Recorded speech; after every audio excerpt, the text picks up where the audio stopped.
As has already been said, this is the most important time, at least that I know of in my lifetime in this country, about this next election. And before I get started to talk about my message, as I was walking around the room, I was hearing some things said that I want to correct because these are lies. First, I want to tell you, I do not support Sharia law. And if someone tells you that, it is a lie. I want you to ask me what I believe in. Don't believe what someone else tells you that I believe in. Second, I have never had a meeting at the Murfreesboro Mosque. Not sure where that came from, but again, if you hear these kinds of things being said, please feel free to ask me. I'll tell you the truth. Third, I want to repeal Obamacare completely. Don't believe those stories you hear. Completely. And fourth, I am a Christian, and I am 100% pro-life. Follow my record. Don't just listen to what I say. I want you to look at what I have done. Because you know what? When you see, it's better than what you hear. Look at what I've done. You know, I ran for Congress because I thought Washington was a mess.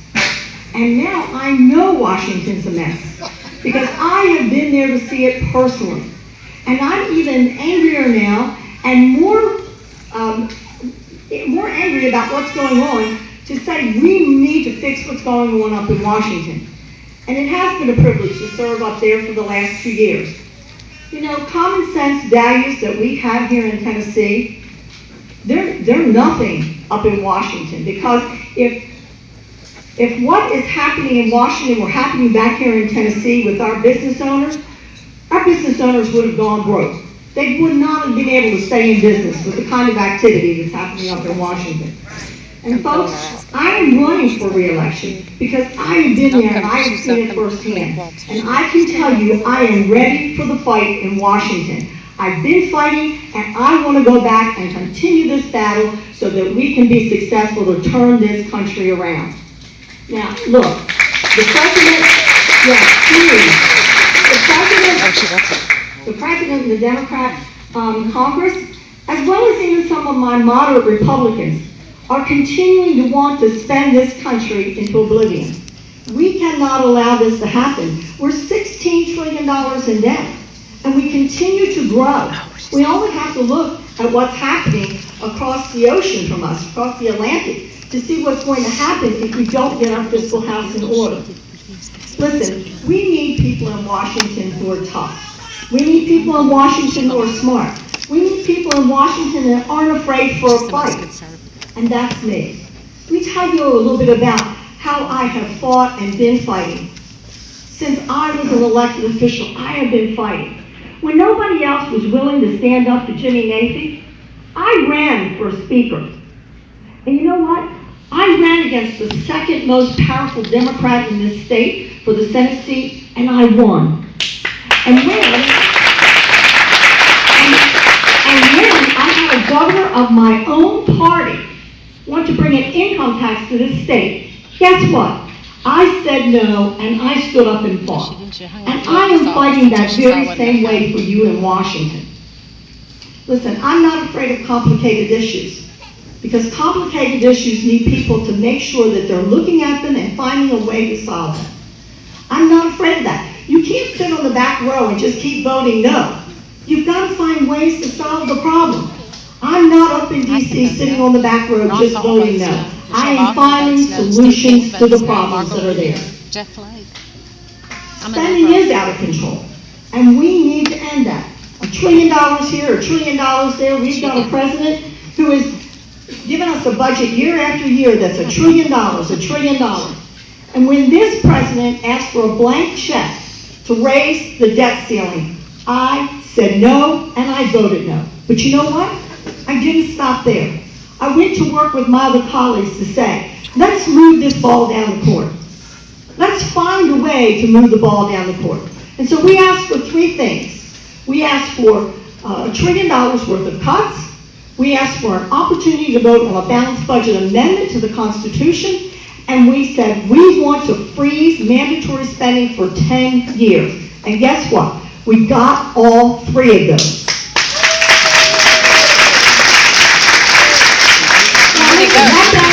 legislative amendment that got voted on and sent over to the Do Nothing Senate did not pass.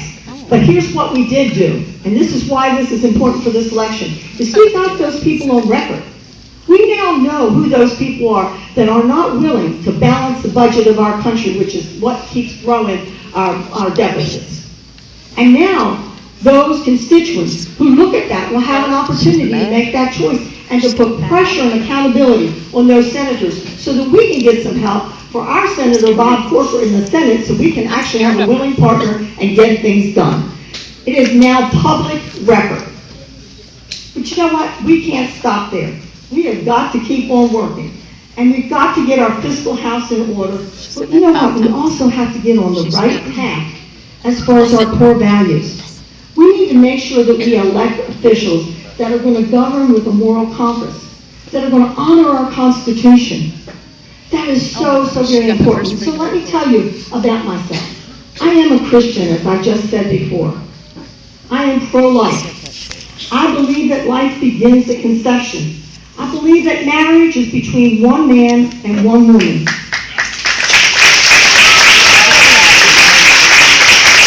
I believe in Second Amendment rights. And I'm out there saying that's fundamental and we have to protect those. But you know what? I don't just talk the talk. I walk the walk.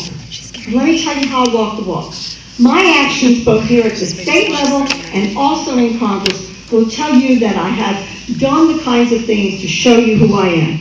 I'm an active member of NRA. I've defended our Second Amendment on all of my votes, and I am being supported by the NRA in this election. I have fought to protect life. I've fought to protect life here at the state level. As a matter of fact, the very first bill that I authored and passed in the House was to defund Planned Parenthood completely. It passed the House. It failed in the Do Nothing Senate.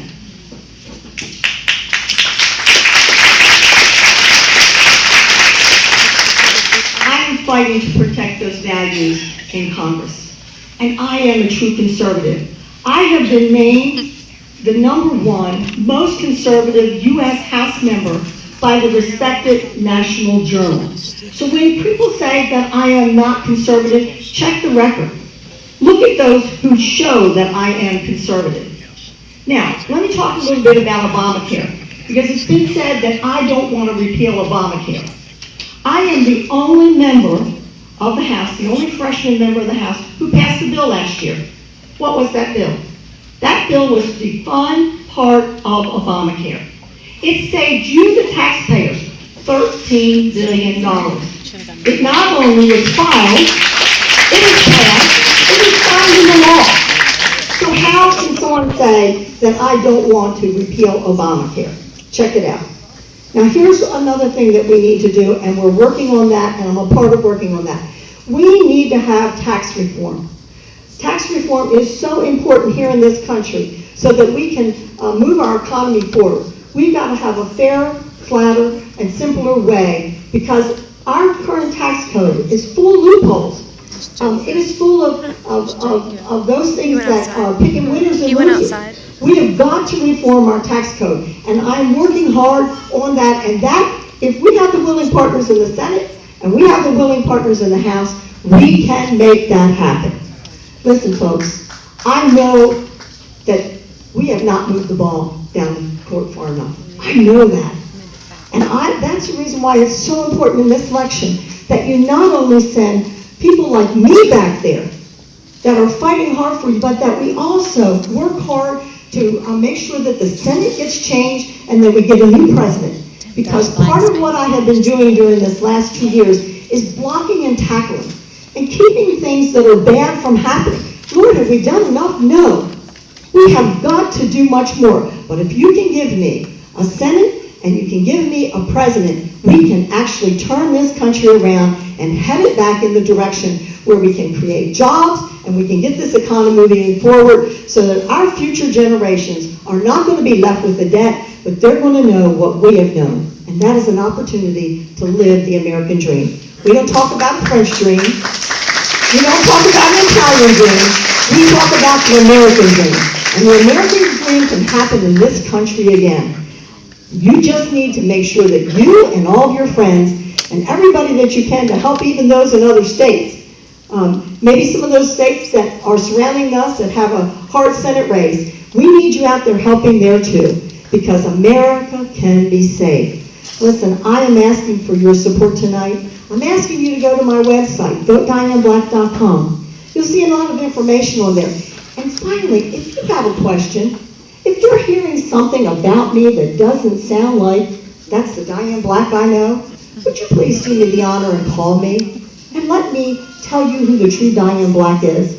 I appreciate that. I honor you. I honor your vote. Please go to votedianeblack.com and join our Team Black.